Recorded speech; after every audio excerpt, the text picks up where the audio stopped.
이번엔 최태민 씨와 관련된 문제에 대한 질의입니다. 김명곤 위원께서 질의해 주시겠습니다. 후보께서는 이제부터 조금 껄끄러운 질의에 답을 하셔야 될 때가 온 것 같습니다. 솔직하게 답변을 해주시고 잘못된 부분이 있다면 국민들 앞에 정확하게 그 용서를 구하는 의사 표현이 있어야 되지 않나 그런 생각이 듭니다. 최태민 씨의 비리와 관련된 의혹이 최태민 씨의 사망으로 끝났으면 하는 것도 아마 모든 사람들이 그렇게 생각했을지도 모르겠습니다. 그렇지만 최태민 씨의 사망으로 끝난 것이 아니라 최태민 씨의 자녀들과도 인연이 계속되어 최근까지 이어져 왔다는 겁니다. 그래서 지금도 후보께서는 결코 최태민 씨로부터 자유로울 수 없다는 그런 생각을 지울 수가 없습니다. 질의를 하겠습니다. 최태민 목사를 언제 처음으로 만났습니까? 어머니가 돌아가신 그 다음 해로 기억을 합니다. 그때 저가 이제 퍼스트레디 역할을 대신하면서 어머니 빈자리를 메우기 위해서 굉장히 바쁘게 보낼 때인데 많은 그 편지들이 왔습니다. 위로 편지도 오고 격려 편지도 오고 또 전화로도 왔습니다. 거기서 편지나 또 전화 중에 저를 좀 한번 만나서 어떤 위로를 하고 싶다든지 또 어떤 얘기를 전하고 싶다든지 이런 서신이나 전화가 온 적이 있습니다. 그럴 때 제가 봐서 그 내용이 상당히 마음에 와 닿고 저도 또 한번 만나서 얘기를 듣고 싶다 할 경우에는 제가 만났습니다. 그래서 그렇게 해서 만난 몇 분 중에 한 분입니다. 그렇습니다. 그 후보께서는 대한구국선교회, 구국여성봉사단, 구국봉사단, 새마음봉사단에서 총재 또는 명예총재직으로 있었죠? 예. 이 단체들은 이름만 다를 뿐 사실상 그 실체는 동일한 단체가 아닙니까? 전신이라고 할 수 있습니다. 왜 이렇게 이어져 내려오게 됐느냐 하면 처음에 구국 선교단이라는 이름으로 시작이 됐습니다. 그 시작이 어떻게 됐느냐 하면은 당시에 우리나라 상황이 굉장히 좀 위태로웠습니다. 왜냐하면 월남이 패망을 하고 북한에서는 제2의 월남을 만들자 우린 이쪽 남한을 그런 생각을 가지고 김일성이 중국도 가고 막 굉장히 분주하게 움직일 때였습니다. 그래서 나라의 안에서도 굉장히 안보에 대한 위기의식이 높았을 때 목사님들이 임진각에서 구국기도회를 연다. 그래서 저를 그때 퍼스트레디 대역을 하던 저를 초청을 했습니다.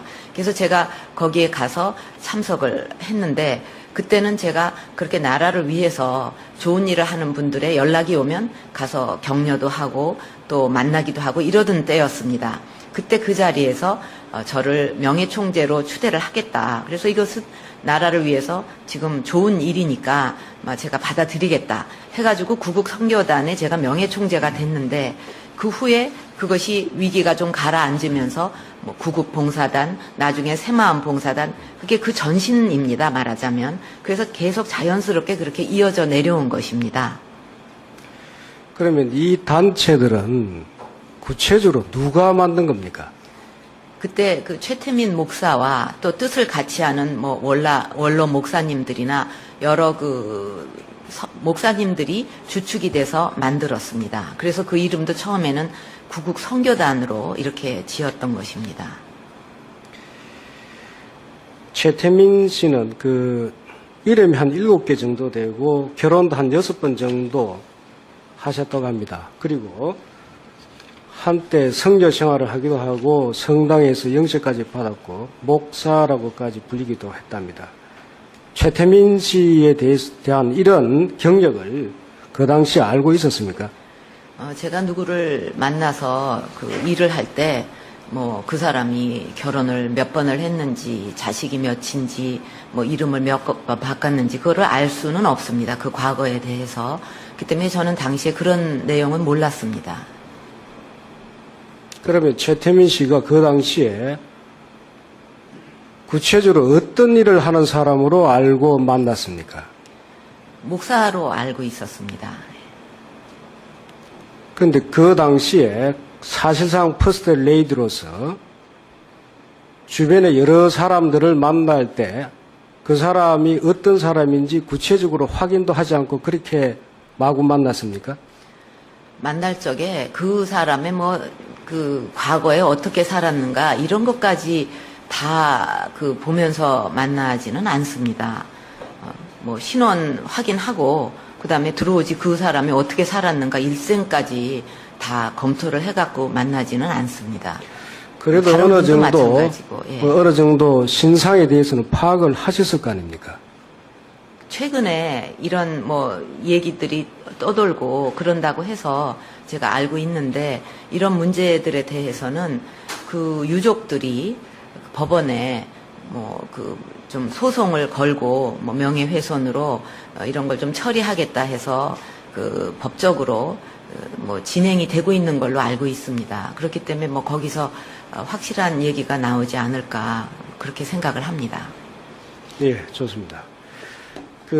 최태민 씨를 조사했던 정보부 수사관들의 진술에 의하면 최태민 씨가 후보 이름을 팔아 각종 비리를 저질러 소문이 났는데도 불구하고 청와대를 무상 출입하는 것을 이상하게 여겨서 조사를 하게 되었다고 합니다. 이러한 사실을 알고 있었습니까? 제가 그 조사를 어떤 방식으로 무슨 이유로 했는지는 모르겠습니다. 근데 우선 청와대 무상 출입은 불가능하다는 점을 제가 먼저 말씀을 드리겠습니다. 거기 경호실도 있고 비서실도 있고 그렇기 때문에 다 출입증을 받아서 누가 들어오고 나가고 하는 것을 확인을 하고 하기 때문에 무상으로 청와대는 들어올 수 있는 곳이 아닙니다. 그리고 각종 무슨 이런저런 비리가 있다는 문제에 대해서는 그 당시 김재규 중앙정보부장이 아버지한테 이런 비리가 있는 사람이 있다 하면서 보고를 올려서 그래서 아버지께서 직접 조사도 하시고 이렇게 된 걸로 저는 기억합니다. 청와대 무상 출입이라고 그럼 할 수는 없다 하더라도 그럼 최태민 씨가 한 달에 몇 번 정도 청와대를 출입을 했습니까? 한 달에 몇 번이라고까지 말씀드릴 일이 아닙니다. 그렇게 자주 만나고 그런 적은 없습니다. 그렇습니까? 근데 당시 차지철 청와대 경호실장이 정보부장의 청와대 출입까지 통제할 정도로 출입을 아주 까다롭게 했다고 합니다. 그래서 정보부에서 최태민 씨만큼은 이상하게 정보부장보다도 더 쉽게 청와대를 출입한다는 것을 알고 뒤를 조사를 하게 됐다는 겁니다. 그게 그에 대해서 어떻게 이유였다고 생각하십니까? 그러는 거는 지금 제가 처음 듣는 처음 얘기입니다. 들었습니까? 예. 저는 그때 어떻게 이해를 하고 있었느냐 하면 제가 퍼스트레디 대역을 하면서 굉장히 활발하게 활동을 많이 했습니다. 그래서 활동 범위가 넓어지다 보니까 전국적으로 많은 사람들을 만나게 되고 그렇게 해서 또 전국에 일어나는 일들에 대한 이야기들, 제보들 이런 거를 많이 듣게 되는데 그럴 때 제가 봐서 아버지께 필요한 것은 전부 건의도 드리고 또 어머니도 전에 그러셨습니다. 그래서 그런 세상에 돌아가는 얘기라든가 이런 것을 말씀을 드리고 그랬는데 그런 과정에서 뭔가 좀 이런 활동 범위가 넓어지는 것을 좀 견제해야 되겠다 하는 그런 움직임이 있었던 것으로 저는 그렇게 이해를 하고 있습니다. 네. 그 당시 정보부 조사에 의하면 최태민 씨는 공사를 수주를 할 수 있도록 해주겠다든지 대령을 장군으로 승진시켜 주겠다든지 또는 국회의원 공천을 주겠다든지 이런 명목으로 돈을 받은 사실이 포착이 됐답니다. 그리고 후보 이름을 팔아서 기업인들로부터 봉사단 입단비를 받는다든지 또는 후원금 명목으로 돈을 받아서 정상적인 그 회계 처리를 하지 않고 일부를 좀 부정하게 좀 빼돌렸다는 그런 혐의까지 포착을 했는데 그 비리 건수가 한 40여 건 정도 되었다고 합니다. 그 내용에 대해서 알고 있었습니까? 이 문제를 이제 중정부장이 아버지께 보고를 해서 아버지께서 중정부장과 또 그 관계자들을 다 청와대로 부르고 또 저도 부르시고 또 최태민 목사도 다 불러서 직접 조사를 하신 적이 있습니다. 거기서 뭐 이런저런 근데 그 내용들이 뭐 누가 어디를 얼마를 횡령하고 받고 이런 거보다는 좀 막연했습니다. 그래서 뭐 어떻게 횡령을 했고 어떻게 사기를 쳤고 그랬느냐 보고를 하라 아버지께서 그러셨는데 그 답이 별로 그렇게 확실한 그런 것이 없었습니다. 그래서 그거는 좀 실체가 없는 그 이야기로 끝이 났기 때문에 그 다음에 아버지께서 그것을 그럼 확실하게 대검에서 조사를 해봐라. 그래서 만약에 문제가 있다면은 법적인 조치를 취하라고 이렇게 지시를 하셨습니다. 그래서 대검에 그게 넘어가가지고 또 그 여러 가지 조사가 이루어졌을 건데 만약에 그때 어떤 뭐 횡령이라든가 또는 이권 개입이라든가 무슨 공천 뭐 이런 것 가지고 부당한 짓을 했다고 한다면 아버지께 그대로 보고가 됐을 것이고 또 아버지께서는 친척에 대해서도 굉장히 엄격하게 관리를 하셨습니다. 그렇기 때문에 제가 기억하기로는 친척 중에 잘못한 사람이 감옥에 간 기억도 납니다. 그런 정도로 엄격하신 분이기 때문에 절대로 이런 일에 대해서 용서가 있으실 수가 없기 때문에 저는 뭐 다른 그쪽에 가서도 별다른 일이 없는 걸로 그렇게 알고 있습니다. 또 그때뿐 아니라 그 후에 아버지가 돌아가시고 정권이 여러 번 바뀌었습니다. 근데 그때의 제가 살았던 상황들이 그 모든 정권 하에서 결코 저를 조금이라도 봐주거나 또 잘못된 것을 갖다가 뭐 덮어주거나 그럴 상황이 아니었습니다. 굉장한 매도의 기간도 있었고 그때는 아버지 뭐 저 또 제 주변 할 것 없이 모두가 엄청난 폭격을 맞듯이 그렇게 살았기 때문에 정권이 바뀌었을 때 만약에 그런 문제가 또 조사가 돼가지고 잘못이 있었다 하면 굉장히 세상이 시끄러웠을 겁니다. 근데 지금도 그런 문제들에 대해서 의혹은 이것저것 막 나오는데 어떤 실체 있는 것은 없기 때문에 저는 그게 실체가 있는 얘기들은 아니구나 이렇게 생각을 합니다. 또 뭐 지금이라도 이런 문제들에 대해서 사실 이런 확실한 증거가 있고 실체가 있다 한다면 그거는 마땅히 비난을 받아서 마땅한 일이라고 생각을 합니다. 뭐 제가 모르는 부분도 있을 수 있으니까요. 자, 후보께서는 최태민 씨에 대해서 구체적인 비리 혐의가 없었기 때문에 문제가 되지 않았다는 그런 취지로 답을 하신 것 같습니다. 그런데 우리 검정위에서 자체적으로 확인해 본 바에 의하면 처음에 최초에 정보부 조사팀에서는 최태민 씨를 구속하자고 건의를 했답니다. 그런데 정보부장이 그 봉사단 총재직에서 사퇴시키고 후보와 격리시키는 선에서 해결하자라고 이렇게 절충안을 만들어서 대통령께 보고를 드렸다고 합니다. 그리고 대통령께서 최태민 씨의 주장과 정보부의 보고 내용이 워낙 상충되기 때문에 검찰에다가 전면 재조사를 하라고 지시를 하셨습니다. 그런데 검찰에서 재조사를 해보니 정보부에서 확인됐던 비리보다도 더 많은 비리가 밝혀졌다고 알고 있습니다. 그런데 결국은 최태민 씨가 그 봉사단 총재직에서 물러나는 선에서 이것이 일단락됐습니다.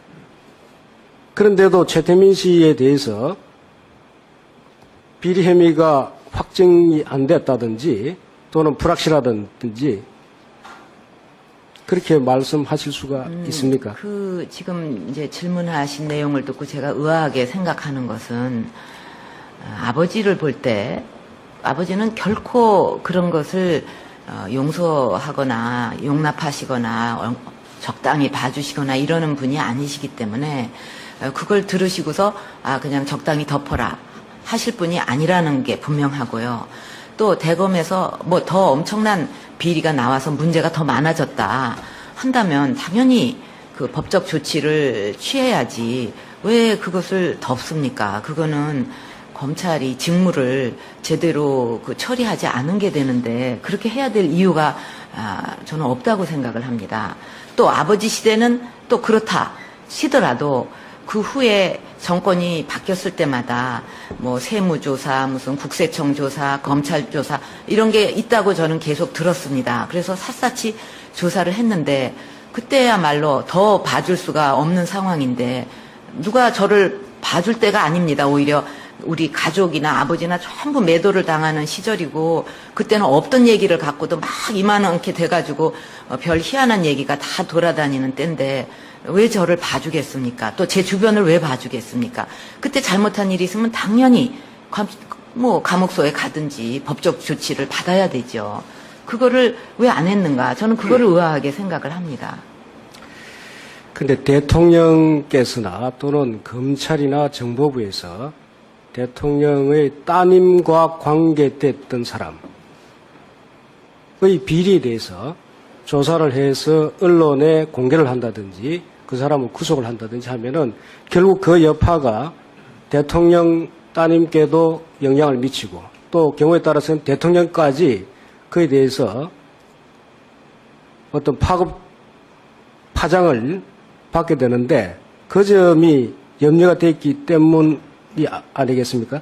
저는 그렇게 생각 안 합니다. 오히려 그런 문제가 확실하게 있으면 단호하게 법적 조치를 취하고 또 형벌을 받아야 되면 받고 이렇게 끊어서 하는 것이 더 확실한 해결책이고 또 그런 일이 재발 안 되게 하는 방법이고 또 그것이 아버지의 평소에 하시던 방법인데 그렇게 안 했다는 게 저는 도저히 이해가 안 가는 부분입니다. 사실은요. 또 그 후에 정권은 또 뭐예요? 그 후에 정권은 아버지를 매도하던 시대였는데 오히려 그런 게 있으면 더 내세워갖고 그때 이런 잘못이 있었고 퍼스트레디 대역을 하던 사람이 이런 사람한테 속아갖고 이런 비리가 있었다. 더 크게 내놓을 상황이었는데 왜 그렇지 않았는가. 오히려 제가 좀 의아하게 생각이 되는 부분입니다. 그것이. 혹시 최태민 씨로부터 재정적 지원을 받은 적이 있습니까? 어떤 지원이요? 재정적인 지원 같은 거 재정적인 받은 적이, 지원. 그분은 저한테 재정적인 지원을 할 그런 형편이 아니죠. 예. 그런 거 받은 적이 없습니다. 제가 요청한 적도 없고. 그 후보께서는 최태민 씨와 관련된 말이 나오면은 지금까지 좀 지나치게 민감하게 어떤 반응을 보이신 것 같습니다. 일부 보도에 의하면은 최태민 씨와 관련된 의혹을 제기라도 하면은 처벌을 받을 짓이라든지 이런 식으로 조금 표현이 좀 과격한 그런 내용도 보도가 되고 했는데 실제로 이런 취지로 말씀을 하신 적은 있습니까? 예, 제가 어떤 인터뷰에서 이제 이 최태민 목사 얘기가 나왔는데 오늘 아침에도 그런 기사가 났다고 들었습니다. 가만 보면 이 형태가 꼭 최태민 목사가 이런 비리가 있고 나쁜 사람이다 공격을 딱 해놓은 다음에 그 다음엔 저한테 딱 연결을 시켜가지고 이렇게 주변 사람이 나쁜 사람이니까 또 제가 뭘 잘못한 걸로 이런 식으로 꼭 그동안에 저를 공격을 했습니다. 근데 그런 것은 음해성 네거티브가 많은데 그 네거티브를 하다 나중에는 어떤 얘기까지 나왔냐면 정말 차마 입에도 담지 못할 얘기 애가 있다는 둥 이런 얘기까지 나왔습니다. 저는 정말 아무리 네거티브를 해도 이런 식으로 하는 것은 정말 이거 처벌받을 일 아닙니까? 솔직히 말해서. 그래서 제가 인터뷰 때 우리 옛말에 천벌을 받으려면 무슨 짓을 못하겠냐 하는 말이 있는데 어떻게 남을 음해하기 위해서 이런 얘기까지 지어내느냐. 그래서 제가 그 얘기를 한 겁니다.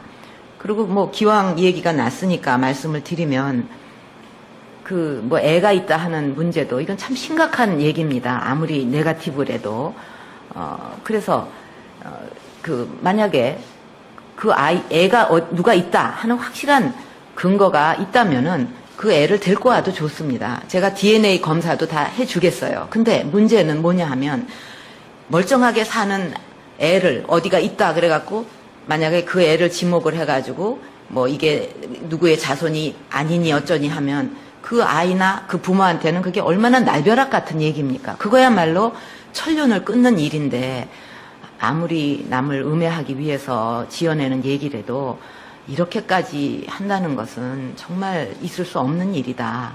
정말 한탄스러운 일이라고 생각을 합니다. 그 최태민 씨가 지금도 그 결백하고 모함을 받고 있다 이렇게 생각하십니까? 그러면 좀 생각이 달라졌습니까? 제가 아는 한도에서는 뭐 특별히 뭐 의혹은 많이 제기가 됐지만 뭐 실체가 없지 않느냐. 저는 그렇게 알고 있습니다. 현실이 그러니까. 그러나 뭐 지금이라도 또 앞으로라도 그런 문제가 실체가 있는 게 나온다면 그거는 뭐 제가 몰랐던 일이니까 굉장히 그 유감스럽고 또 잘못된 일이죠. 근데 지금까지는 뭐 그런 실체가 있는 게 없기 때문에 그렇게 알고 있는 것 뿐입니다. 실체를 모르시기 때문에 쉽사리 판단을 할 수 없다는 그런 취지입니까? 그런 거에 더 나아가서 아버지 시대 또 아버지가 어떤 분인데 잘못이 있는데 처벌을 안 하셨겠냐. 또 대검이 누가 봐달라고 요청한 사람도 없는데 왜 봐주느냐. 이제 그런 데서부터 시작이 돼서 역대의 모든 정권들이 굉장히 저는 그 정권 하에서 불리한 상황에 있었는데 그때마다 많은 세세한 조사들이 있었는데 오히려 그런 일이 있으면 더 크게 불려서라도 그 형벌을 줬을 건데 없으니까 그렇다면은 이거는 실체가 없는 일이 아니냐 그렇게 제가 이해를 하는 거죠. 그래서 제가 아는 한도 내에서는 뭐 그런 것이 뭐 확실히 실체 있는 거는 없는 거 아닌가. 앞으로는 모르겠습니다. 또 제가 모르는 부분도 있을 수 있겠죠. 그거는.